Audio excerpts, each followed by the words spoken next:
Hello and welcome students, welcome to our YouTube channel. आज की video में मैं आप लोगों को पढ़ाने वाली हूँ नोटिस राइटिंग। तो ये जो नोटिस राइटिंग होता है क्लास 7 से लेकर के 12th तक के जितने भी आपके इंग्लिश के एग्जामिनेशन होते हैं उसमें ये आता ही आता है। तो प्लीज़ इस वीडियो को लास्ट तक देखिएगा। इस वीडियो में मैं आप लोगों को नोटिस राइटिंग का जितना भी चीज़ होता है कि नोटिस राइटिंग क्या है, क्यों है, नोटिस राइटिंग से रिलेटेड क्वेश्चन, सब कुछ मैं आप लोगों को बताने वाली हूँ। साथ ही साथ मैं आपको ये भी बताऊँगी कि आप बोर्ड्स एग्जामिनेशन में किस तरीके से फुल मार्क्स ला सकते हो नोटिस राइटिंग में बिना गलती किए हुए। तो दोस्तों ये वीडियो बहुत ही ज़्यादा इन्फॉर्मेटिव है। प्लीज़ इस वीडियो को लास्ट तक देखिएगा। पसंद आता है तो लाइक शेयर सब्सक्राइब ज़रूर कर दीजिएगा। चलिए अब बिना टाइम को वेस्ट किए हुए इस वीडियो को हम स्टार्ट करते हैं। Let's get started. तो यहाँ पे सबसे पहले आप जब भी आप सुनोगे कि नोटिस राइटिंग होता क्या है, जब भी आप सुनोगे कि नोटिस राइटिंग हमें लिखना है, तो आपको दिमाग में आएगा कि नोटिस राइटिंग होता क्या है, या फिर ये आएगा कि नोटिस होता क्या है। तो मैं आप लोगों को बताना चाहूँगी, a notice is a written और प्रिंटेड न्यूज़ अनाउंसमेंट और इंफॉर्मेशन। अ नोटिस में contain news information about something that has happened और is likely to happen. It may be any type of announcement. यानी कि जो नोटिस जो होता है वो लिखा हुआ या फिर प्रिंट किया हुआ एक न्यूज़ होता है, अनाउंसमेंट होता है या इंफॉर्मेशन कह लो होता है, जो कि जिसमें कि आपको पूरा अच्छे तरीके से इन्फॉर्मेशन पता चलता है, जो भी आपके स्कूल में होने वाला हो, इंस्टीट्यूशन में होने वाला हो या बाहरी दुनिया में हो रहा हो, वो इन्फॉर्मेशन वो आपको न्यूज़ के पता चलता है, उसको हम नोटिस कहते हैं। ठीक है, अब बात आती है कि नोटिस में मतलब हमें क्या करना है। नोट, तो नोट में आप लोगों को बता दूं कि नोट में क्या आप लोगों को है, नोटिस में आपको क्या नोट करना है। Notice must contain complete information and mention date of writing. Notice is generally at top and we use impersonal language, example third person, avoid I and you.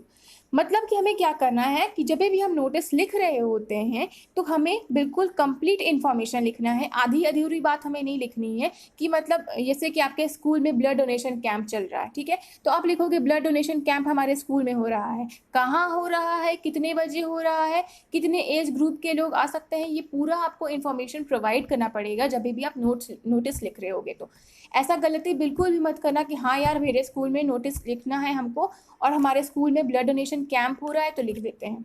तो ऐसी भूल बिल्कुल भी नहीं होनी चाहिए, क्योंकि ये सारी चीज़ें जो होती है ना उसमें आपका मार्क्स कट जाता है।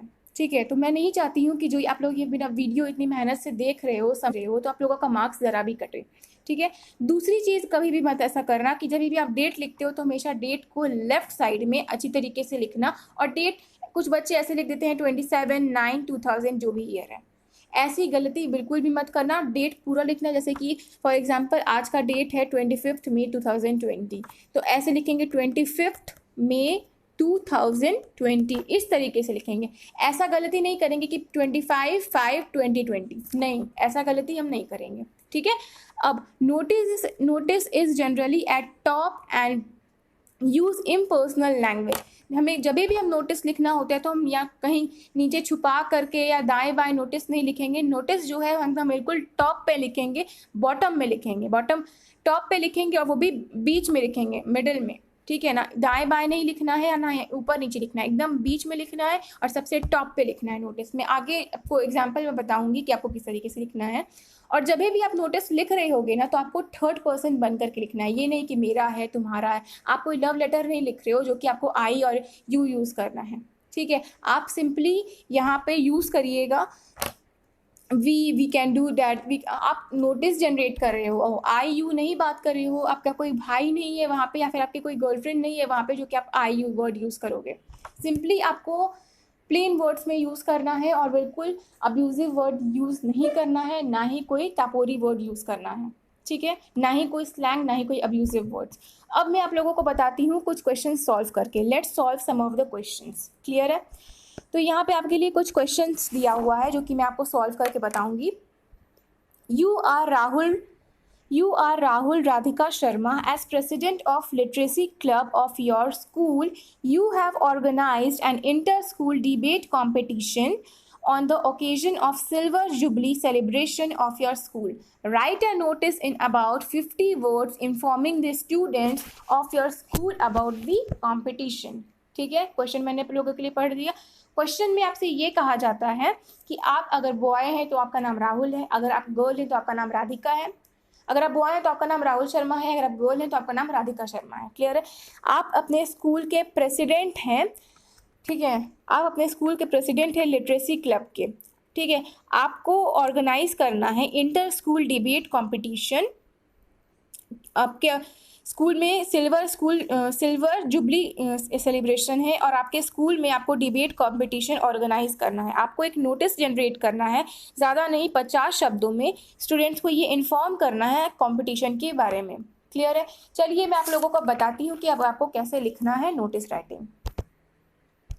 तो स्टूडेंट्स, जब भी आप नोटिस लिखोगे, मैं हमेशा कोई भी बताती हूँ, जब भी आप कोई सा भी राइटिंग सेक्शन कंप्लीट कर रहे हो, सेक्शन बी में जनरली रहता है राइटिंग सेक्शन, तो जब भी आप लिख रहे होगे राइटिंग सेक्शन तो अच्छी तरीके से लाइन ड्रॉ कर लेना है, ये लेफ्ट राइट और टॉप वाला, नीचे वाला भी मत करना। नीचे वाला मतलब जब आपका पूरा कंप्लीट हो जाएगा वो कोई भी सा भी राइटिंग सेक्शन, तो नीचे लाइन बना देना, जैसे यहाँ पे मैंने बना रखा है ये वाला, नीचे में ये वाला, तो वो आपको सबसे लास्ट में बनाना है। ये वाला बहुत ही ज़्यादा इंपॉर्टेंट होता है क्योंकि ये कोई सा भी आप राइटिंग लिखते हो तो ये एक लॉ होता है, एक जैसे मतलब साइंटिफिक कोई लॉ होता है ना, प्रिंसिपल्स होता है, ये इंग्लिश का एक प्रिंसिपल्स है, मान लो, आपको हमेशा से करना होता है। इससे आपके क्या होता है, एग्जामिनर के सामने या आपके स्कूल के जो टीचर हैं उनके सामने आपका इंप्रेशन अच्छा बनता है और आपको ग्रेस नंबर मिलता है। ठीक है, अब आप लिखोगे स्कूल का नाम। पहले आप अपने कौन से स्कूल का ये कौन सा क्लब हो वो लिखोगे। तो यहाँ पे जो राधिका शर्मा है वो लिटरेसी क्लब में, मैं गर्ल हूँ तो इसलिए मैं राधिका शर्मा हूँ। अगर आप बॉय हैं तो प्लीज़ आप राहुल शर्मा बनेंगे। ठीक है, तो यहाँ पे लिटरेसी क्लब लिख देंगे। उसके बाद जो भी आप स्कूल में पढ़ते हो उसका नाम लिखोगे। ऐसा नहीं है कि मान लो 10th और 12th वाले कभी कभी क्या करते हैं, जो स्कूल में बैठे होते हैं, सेंटर जहाँ पे पढ़ता है, बोल पूछते हैं मैम हमें यहाँ पे अपने स्कूल का नाम लिखना है क्या, जहाँ पे भी हम बैठे हैं। अरे यार, जो तुम्हारा स्कूल है जहाँ से तुमको ये पढ़े हो, जहाँ से तुमको एडमिट कार्ड मिला है, वो से स्कूल का तुमको नाम यहाँ पे डालना है। जिस सेंटर पे बैठे हो वहाँ का नाम नहीं डालना है। एक बार बच्चे ने पूछा था, इसीलिए मैं आप लोगों को बता रही हूँ। तो यहाँ पे स्कूल का, आप जिस स्कूल में पढ़ते हो वहाँ का नाम डालना है। सच एज अगर आप पढ़ते हो रेडियंट इंटरनेशनल स्कूल में तो आप वहाँ का नाम डालोगे। उसके बाद आपको एक लाइन लीव करनी है। एक लाइन लीव करने के बाद आपको डेट डालना है। जो भी डेट हो वो आप डेट डाल सकते हो। जिस तारीख को आप एग्जामिनेशन दे रहे हो उस तारीख का डेट डालना है आपको। क्लियर है? उसके बाद जिस तरीके से मैंने लिखा है डेट वो अच्छे तरीके से देख लो, इसी तरीके से आपको लिखना है। ये नहीं कि मतलब 25 मई है तो 25/5/2020 लिख देंगे, 25/5/2020 नहीं। जिस तरीके से मैंने लिखा है आपको बिल्कुल उसी तरीके से लिखना है, 25 मई 2020। क्लियर है? उसके बाद हम नोटिस जनरेट करेंगे। ब्लॉक में मैंने लिखा है नोटिस, देख सकते हो, और डार्क हल्का कर दिया है। आप भी पेन से हल्का डार्क कर देना, इससे आपको सही रहेगा। उसके बाद मैंने इन्फॉर्मेशन प्रोवाइड करना स्टार्ट करा है। अब मैं आपको पढ़ करके सुनाती हूँ। The Literacy Club is organizing an inter-school debate competition on occasion of Silver Jubilee celebration as per details given below। ठीक है, मतलब हमारे स्कूल में इंटर स्कूल डिबेट कंपटीशन होने वाला है occasion of silver jubilee celebration. Silver jubilee competition celebration हो रहा है, इसीलिए हमारे स्कूल में इंटर स्कूल डिबेट कंपटीशन हमने रखा है, ऑर्गेनाइज की कर रहा हूँ मैं या कर रही हूँ मैं। डिटेल्स जो भी है वो नीचे दिया गया हुआ है। ठीक है, डेट इतना तारीख है। जितने भी तारीख को आप कंपटीशन आप रखना चाहते हो वो आप डेट दे दोगे, क्योंकि क्वेश्चन में डेट नहीं लिखा हुआ है कि आप कंपटीशन का डेट कितना है, तो आप अपने मन से कोई सा भी डेट लिख सकते हैं। उसके बाद आपको टाइमिंग यहाँ पे लिखना है, तो जितना बजे भी आप टाइमिंग लिखना चाहते हैं वो लिख सकते हैं। उसके बाद आपको वेन्यू लिखना है, वेन्यू में जो भी आप लिख सकते हैं जहाँ पे भी आपका हो। उसके टॉपिक के जो भी है वो भी आप अपने मन से लिख सकते हैं। तो यहाँ पे मैंने दिया है, डेट लिखा है 1 जून 2020, टाइम लिखा है 11 AM, वेन्यू लिखा है सरस्वती ऑडिटोरियम, टॉपिक लिखा है nuclear armament in India's best defence against cross border terrorism. उसके बाद लास्ट डेट मैंने यहाँ पे लिखा है, last date for receipt of names 29 May 2020 up to 4 PM in activities room. जब भी कोई भी हमारे स्कूल से नोटिस आता है या कहीं से भी नोटिस आता है आपके इंस्टीट्यूशन से, तो इसी तरीके से नोटिस लिखते हैं। उसके बाद आपको एक लाइन लीव कर देनी है यहाँ पे अगेन। उसके बाद आपको अपना नाम लिखना है, अगर आप बॉय या गर्ल हो, जो भी हो, अगर आपका वहाँ पे नाम नहीं दिया हुआ है, यू आर राहुल राधिका, ऐसा कुछ भी नहीं दिया हुआ है, तो आपको अपना असली नाम यहाँ पे लिखना है विद टाइटल, आपका सरनेम के साथ। उसके बाद आपको यहाँ पे जो भी आप बने हैं प्रेसिडेंट या जो भी, वो लिख देंगे। तो यहाँ पे राधिका शर्मा मुझे बनना था, तो इसलिए मैंने राधिका शर्मा लिखा है और प्रेसिडेंट लिखा है, फिर अच्छे तरीके से बॉर्डर को बंद कर दिया है। उसके बाद यहाँ पे मैंने आप लोगों के लिए एक और क्वेश्चन सॉल्व किया है, मैं आप लोगों को पढ़ के सुना देती हूँ। You are controller of examination of CBSE. The central government has declared 15th March a public holiday. CBSE has decided to shift all examination scheduled for 15th March to a later date. Draft a notice announcing the change in about 50 words for publication in a newspaper. I do repeat it. Right, you are controller of examination of CBSE, Central Board of Secondary Education. The central government declared 15th March a public holiday. CBSE has decided to shift all examination scheduled for 15th March for a later date. Draft a notice announcing the change in about 50 words for publication in a newspaper. तो हमें एक notice generate करना है। आप CBSE के जो controller हैं वो आप बनेंगे और आपको एक नोटिस लिखना है कि 15 मार्च को है जो वो पब्लिक हॉलीडे है, इसीलिए जो भी एग्जामिनेशन का जो उस तारीख को जो डेट था वो आगे बढ़ गया है। और आपको ज़्यादा अमलाना फलाना ढिमकाना नहीं लिखना है, 50 वर्ड्स में ही लिखना है। तो किस तरीके से हम लिखेंगे? तो सबसे फर्स्ट तरीका है कि आपको इस तरीके का लाइन ड्रॉ कर लेना है। लाइन आप इस तरीके का ड्रॉ कर लेंगे जैसा मैंने आप लोगों को पहले बताया। उसके बाद फिर डार्क से थोड़ा एग्जामिनेशन नोटिस, क्योंकि एग्जामिनेशन नोटिस इम्पॉर्टेंट है कि अब उस तारीख को एग्ज़ाम नहीं हो रहा है, अब आगे होगा। तो एग्जामिनेशन का नोटिस है तो थोड़ा डार्क करके लिख देंगे एग्जामिनेशन नोटिस। उसके बाद फिर वहाँ पे लिखेंगे कहाँ का एग्जामिनेशन नोटिस है, तो भैया central board of secondary education का नोटिस है, तो लिख देंगे सीबीएसई नहीं लिखना है, central board of secondary education, Preeti Vihar Delhi, जहाँ पे सीबीएसई का हेड ऑफिस है।